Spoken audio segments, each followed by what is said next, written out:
वही वीडियो देखो जो आए बिना ब्रेक के। अभी डाउनलोड करें तक ऐप। नमस्कार, मैं हूं सुप्रतिम बैनर्जी और आप देख रहे हैं वारदात।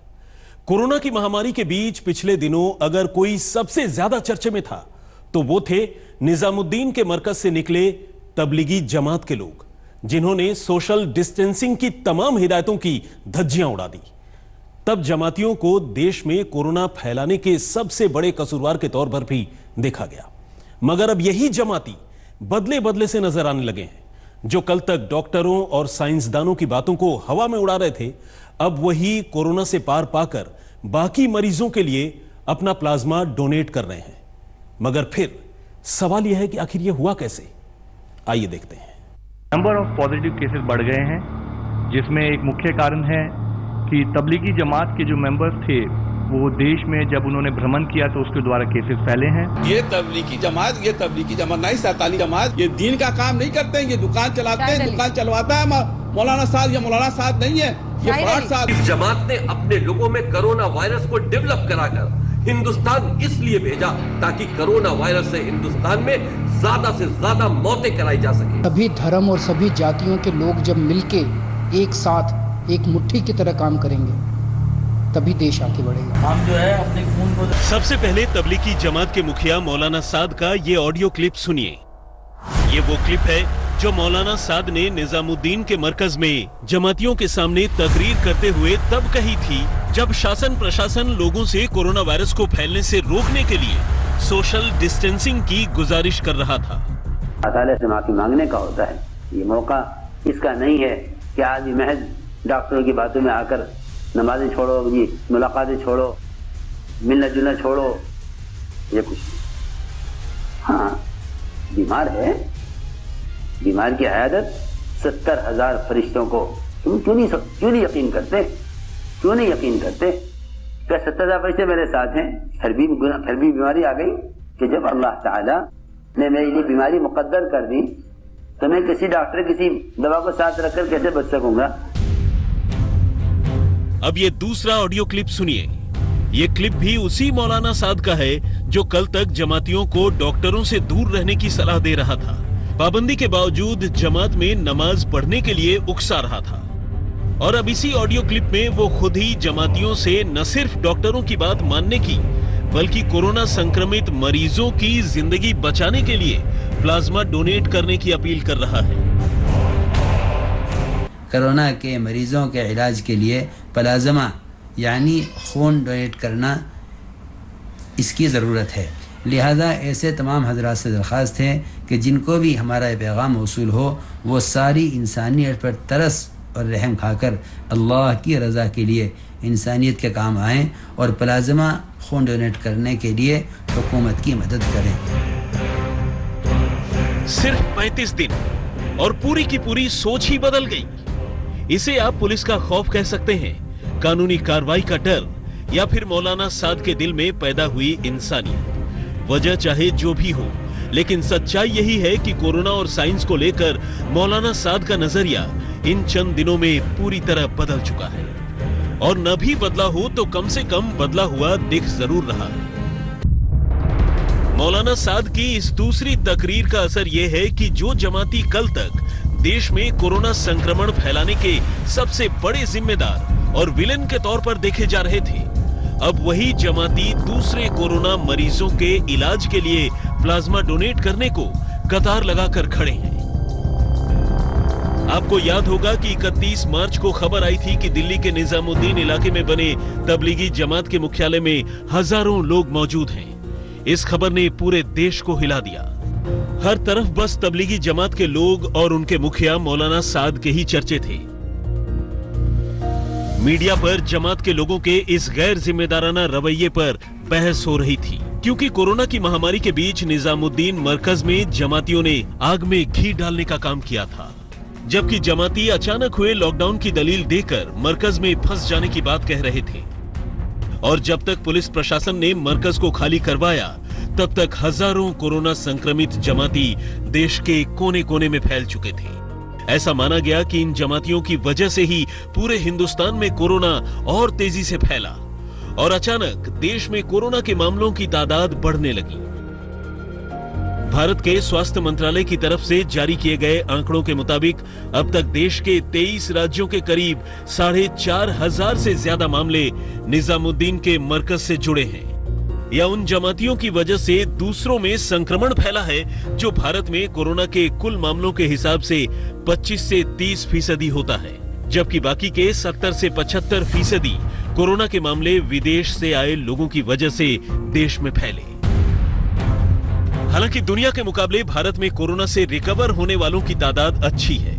देश में अब तक 6,500 से ज्यादा लोग कोरोना से ठीक हो चुके हैं और उनमें अच्छी खासी तादाद उन जमातियों की भी है जो निजामुद्दीन के मरकज में कोरोना का शिकार हुए थे और अब यही जमाती एक बार फिर चर्चा में है। कोरोना के कसूरवार की हैसियत से नहीं, बल्कि कोरोना संकट से उबारने में वॉरियर्स के तौर पर। जी हां, जो जमाती कोरोना संक्रमित होकर देश के लिए खतरा पैदा कर रहे थे, अब वही जमाती ठीक होकर देश को कोरोना से बचाने में लगे हैं। मगर सवाल यह है कि आखिर दिल्ली सरकार हो, हरियाणा सरकार, गुजरात हो या फिर किसी और सूबे की सरकार, वो प्लाज्मा लेने के लिए जमात के लोगों को ही क्यों बुला रही है?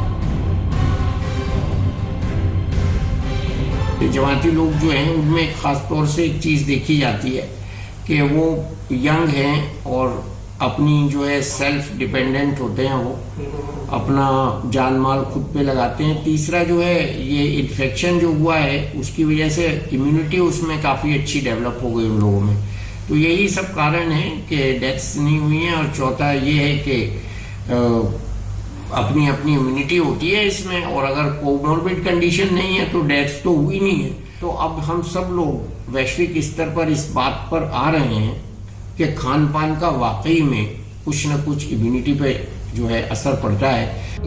एक मरीज से मैं भी बात कर रहा हूँ, मेरी टीम भी बात कर रही है और उन्हें प्रोत्साहन देते हैं कि आप डोनेट कीजिए।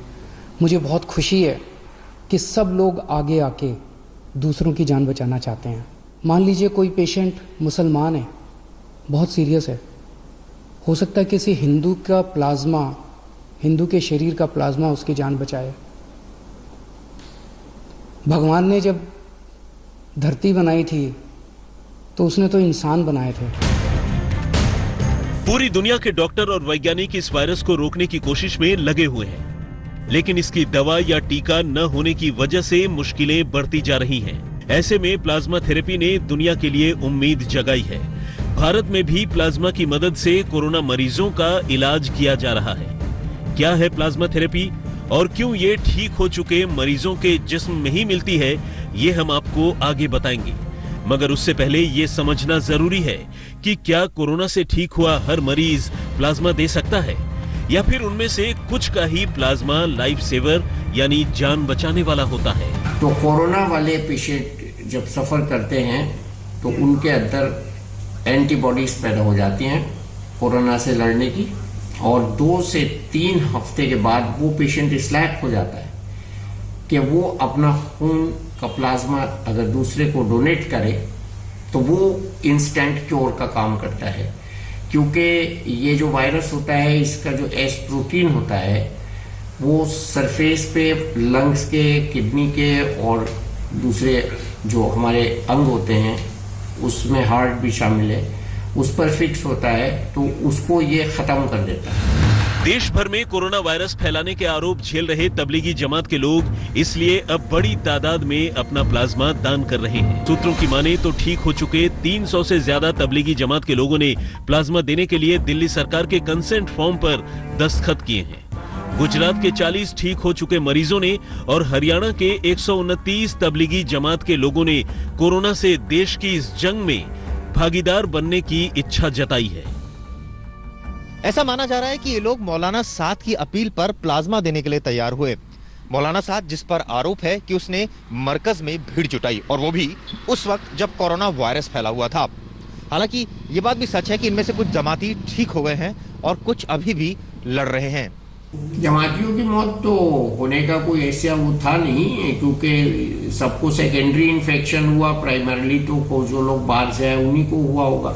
दूसरे ये कि जमाती लोग जो हैं उनमें खास तौर से एक चीज़ देखी जाती है कि वो यंग हैं और अपनी जो है सेल्फ डिपेंडेंट होते हैं वो। अब सवाल यह है कि आखिर ज्यादातर मामलों में इन जमात के लोगों का ही प्लाज्मा क्यों लिया जा रहा है, जबकि कोरोना से रिकवर करने वालों की तादाद देश में काफी ज्यादा है।